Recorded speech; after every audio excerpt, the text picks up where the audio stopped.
semua boleh berjumpa di hari ini, semua karena kasih dan tuntunan Tuhan semata-mata dalam kehidupan kita semua.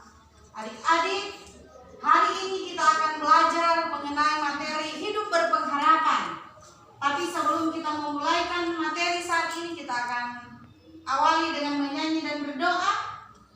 Salah satu dari kalian silakan maju untuk memimpin doa. Mari kami di depan. Semua berdiri. Bersyukur kepada Tuhan. Bersyukur kepada Tuhan. Bersyukur kepada Tuhan.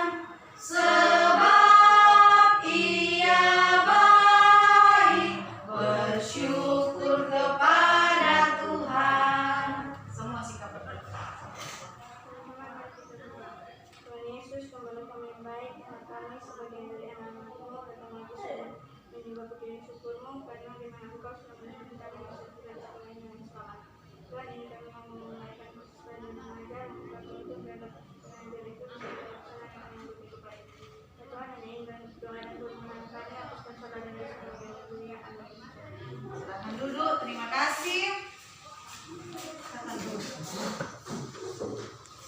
Ya, sebelum kita lanjut, Ibu akan mengingatkan materi kita sebelumnya mengenai hidup beriman. Dan hari ini tentang hidup berpengharapan. Hidup beriman dan berpengharapan ini sangat berhubungan antara satu dengan yang lain. Ketika kita memiliki iman, yang pasti kita memiliki pengharapan, ya. Karena itu, dalam kegiatan belajar mengajar saat ini, kita akan membahas materi hidup berpengharapan. Bagaimana pengharapan kita kepada Tuhan yang adalah juru selamat kita. Sebelum lanjut, sama-sama yang hendak hadir hari ini. Ya, berapapun yang hadir saat ini kita bersyukur karena memang situasi pandemi, jadi yang hadir cuma sedikit-sedikit, terbatas tuh yang hadir. Karena itu saat ini Ibu akan berbagi kelompok, ya. Berbagi kelompok dalam kegiatan inti, berbagi kelompok. Satu kelompok 2 orang. Jadi 2-2 ya, silakan. Video aja Bu, bener-bener.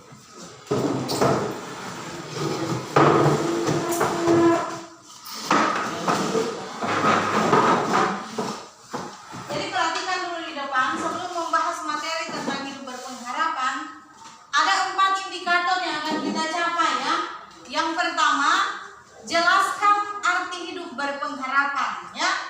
Kemudian yang kedua, sebutkan apa nubuat pengharapan dari Nabi Yesaya dan Nabi Mika kepada bangsa Israel setelah mengalami pembuangan di Babelonia. Ketiga, ceritakan bagaimana pengharapan dari Simeon berdasarkan bacaan Lukas 2 ayat 25 sampai 26. Dan keempat, berikan contoh bagaimana sikap hidup berpengharapan dari kalian sebagai peserta didik bersama keluarga. Bagaimana tuh hidup berpengharapan kepada Tuhan? Dan inilah keempat indikator yang harus kita capai setelah kegiatan belajar mengajar ini. Dan masing-masing kelompok akan membahas, satu kelompok ada 2 indikator yang akan dibahas, ya. Kelompok 1 membahas indikator 1 dan 2. Kemudian kelompok 2 membahas indikator yang ketiga dan keempat. Ibu akan membagi buku paket.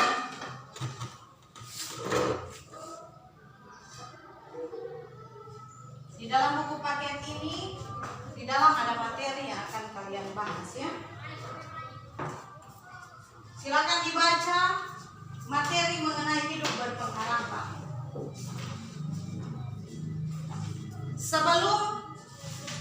Sebelumnya Ibu akan memberikan sedikit gambaran kepada kalian, ya. Di suatu kota, ya, bagaimana untuk hidup berpengharapan, ada pengantar untuk kalian. Di suatu kota hidup sebuah keluarga, ya. Keluarga ini memiliki 3 orang anak, ya. 3 anak kepada Tuhan, taat beragama, ya. Rajin berdoa, rajin baca Alkitab, rajin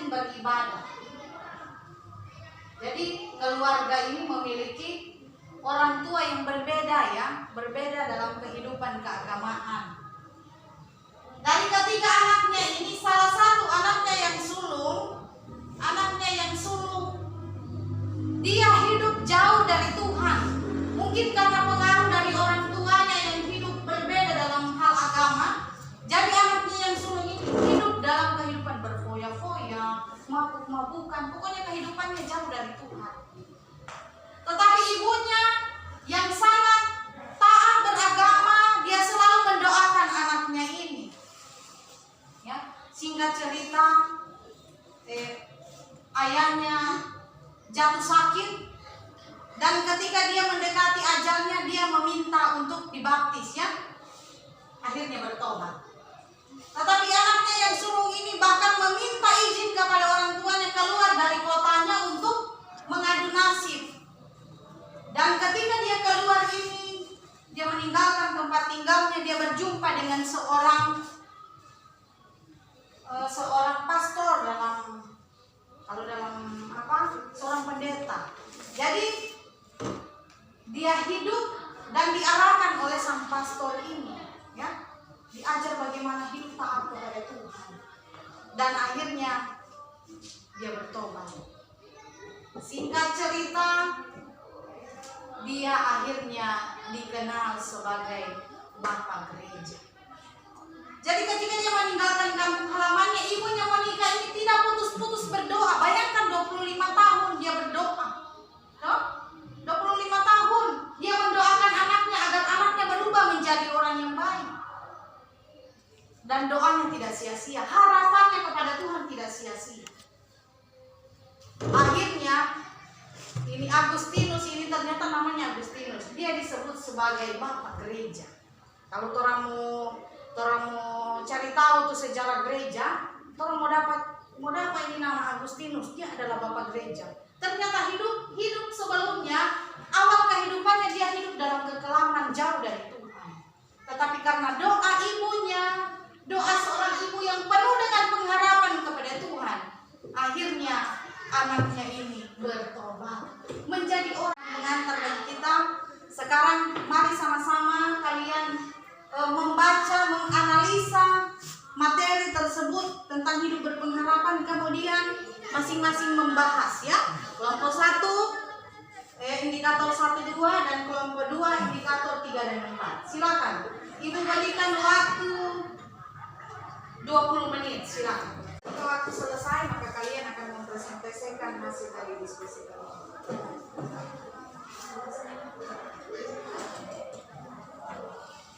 Serius ya, masing-masing kerjasama supaya hasil yang didapatkan sebentar untuk maksimal. Silakan.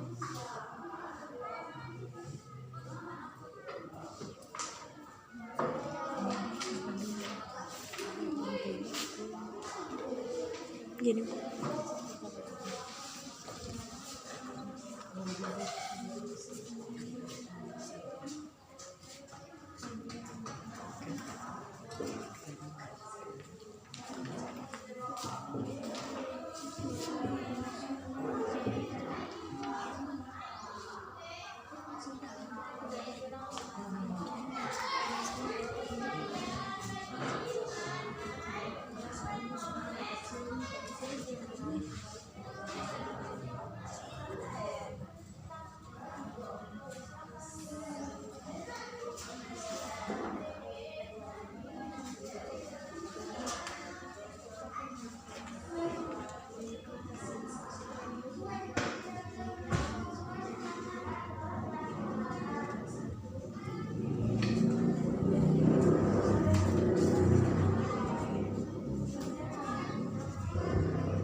Masing-masing kelompok untuk mempresentasikan hasil dari diskusi kalian mengenai indikator yang sudah diberikan di masing-masing kelompok. Diawali dari kelompok 1, silakan berdiri.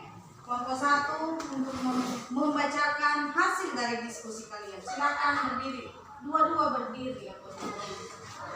Silakan.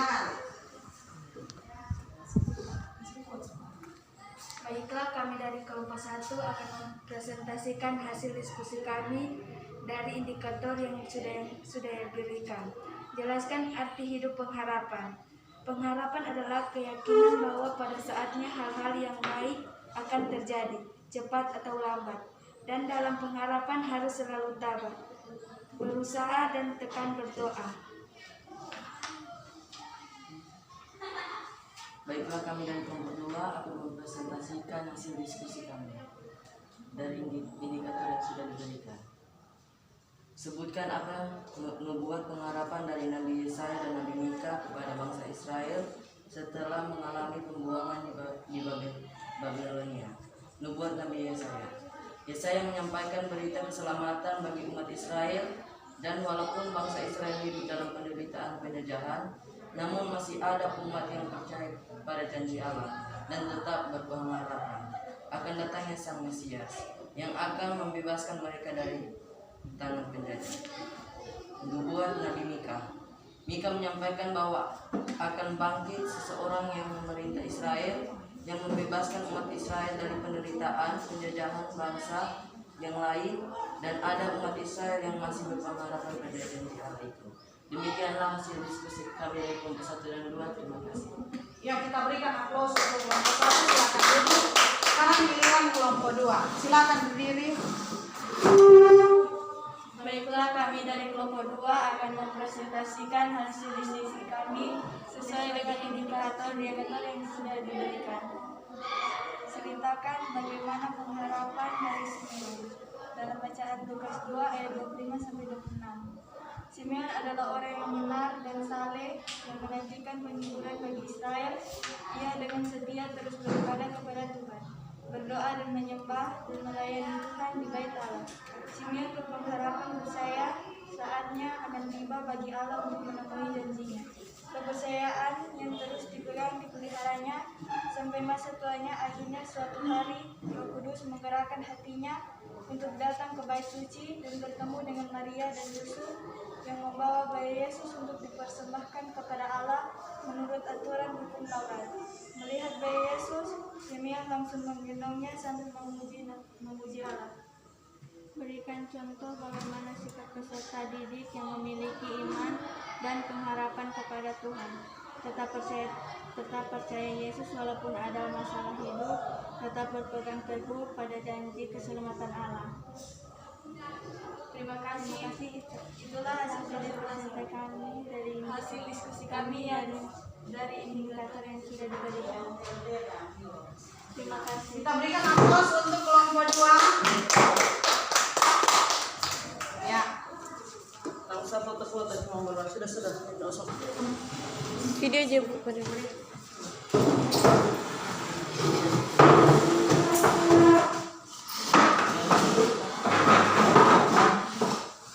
Jadi perhatikan dulu di depan sebelum membahas materi tentang hidup berpengharapan, ada 4 indikator yang akan kita capai ya.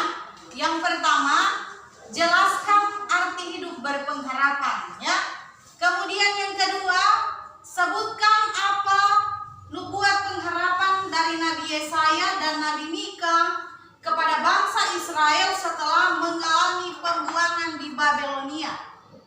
Ketiga, ceritakan bagaimana pengharapan dari Simeon berdasarkan bacaan Lukas 2 ayat 25-26. Dan keempat, berikan contoh bagaimana sikap hidup berpengharapan dari kalian sebagai peserta didik bersama keluarga. Bagaimana tuh hidup berpengharapan kepada Tuhan? Dan inilah keempat indikator yang harus kita capai setelah kegiatan belajar mengajar ini. Dan masing-masing kelompok akan membahas, satu kelompok ada 2 indikator yang akan dibahas ya. Kelompok 1 membahas indikator 1 dan 2. Kemudian kelompok 2 membahas indikator yang ketiga dan keempat.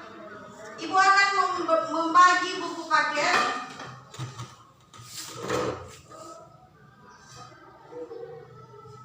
Di dalam buku paket ini, di dalam ada materi yang akan kalian bahas ya. Silakan dibaca materi mengenai hidup berpengharapan.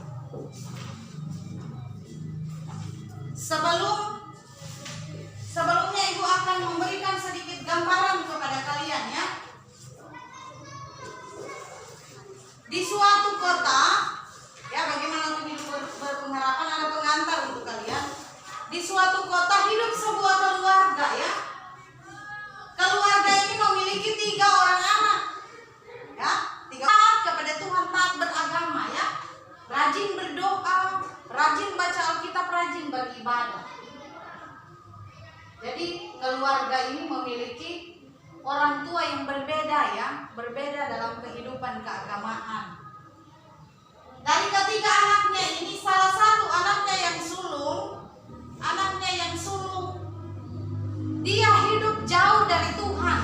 Mungkin karena pengaruh dari orang tuanya yang hidup berbeda dalam hal agama, jadi anaknya yang sulung ini hidup dalam kehidupan berfoya-foya, mabuk-mabukan, pokoknya kehidupannya jauh dari Tuhan. Tetapi ibunya yang sangat taat beragama, dia selalu mendoakan anaknya ini. Ya, singkat cerita, ayahnya jatuh sakit, dan ketika dia mendekati ajalnya, dia meminta untuk dibaptis ya. Akhirnya bertobat. Tetapi anaknya yang sulung ini bahkan meminta izin kepada orang tuanya keluar dari kotanya untuk mengadu nasib. Dan ketika dia keluar ini, dia meninggalkan tempat tinggalnya, dia berjumpa dengan seorang pastor seorang pendeta. Jadi dia hidup dan diarahkan oleh sang pastor ini, ya, diajar bagaimana hidup taat kepada Tuhan. Dan akhirnya dia bertobat. Singkat cerita, dia akhirnya dikenal sebagai Bapak Gereja. Jadi ketika dia meninggalkan kampung halamannya, ibunya Monica ini tidak putus-putus berdoa. Bayangkan 25 tahun dia berdoa. 25 tahun dia mendoakan anaknya agar anaknya berubah menjadi orang yang baik. Dan doanya tidak sia-sia, harapannya kepada Tuhan tidak sia-sia. Akhirnya ini Agustinus ini, ternyata namanya Agustinus, dia disebut sebagai Bapak Gereja. Kalau orang mau cari tahu tuh sejarah gereja, orang mau dapat ini nama Agustinus, dia adalah Bapak Gereja. Ternyata hidup sebelumnya, awal kehidupannya dia hidup dalam kekelaman jauh dari Tuhan. Tetapi karena doa ibunya, doa seorang ibu yang penuh dengan pengharapan kepada Tuhan, akhirnya anaknya ini bertobat menjadi orang pengantar bagi kita. Sekarang mari sama-sama kalian membaca, menganalisa materi tersebut tentang hidup berpengharapan, kemudian masing-masing membahas ya. Kelompok 1 indikator 1, 2, dan kelompok 2 indikator 3 dan 4. Silakan. Ibu berikan waktu 20 menit, silakan. Setelah waktu selesai, maka kalian akan mempresentasikan hasil dari diskusi kalian.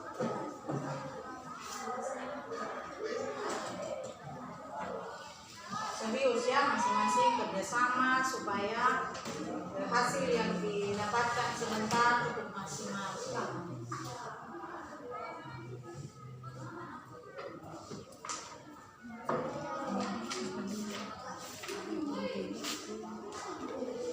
Gini.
Masing-masing kelompok untuk mempresentasikan hasil dari diskusi kalian mengenai indikator yang sudah diberikan di masing-masing kelompok. Diawali dari kelompok 1, silakan berdiri. Kelompok 1 untuk membacakan hasil dari dari diskusi kalian. Silakan berdiri. Dua-dua berdiri ya. Silakan. Baiklah, kami dari kelompok 1 akan mempresentasikan hasil diskusi kami dari indikator yang sudah diberikan. Jelaskan arti hidup pengharapan. Pengharapan adalah keyakinan bahwa pada saatnya hal-hal yang baik akan terjadi, cepat atau lambat. Dan dalam pengharapan harus selalu tabah, berusaha dan tekan berdoa. Baiklah, kami dari kelompok 2 akan mempresentasikan hasil diskusi kami dari indikator yang sudah diberikan. Sebutkan apa nubuat pengharapan dari Nabi Yesaya dan Nabi Mika kepada bangsa Israel setelah mengalami pembuangan di Babilonia. Nubuat Nabi Yesaya.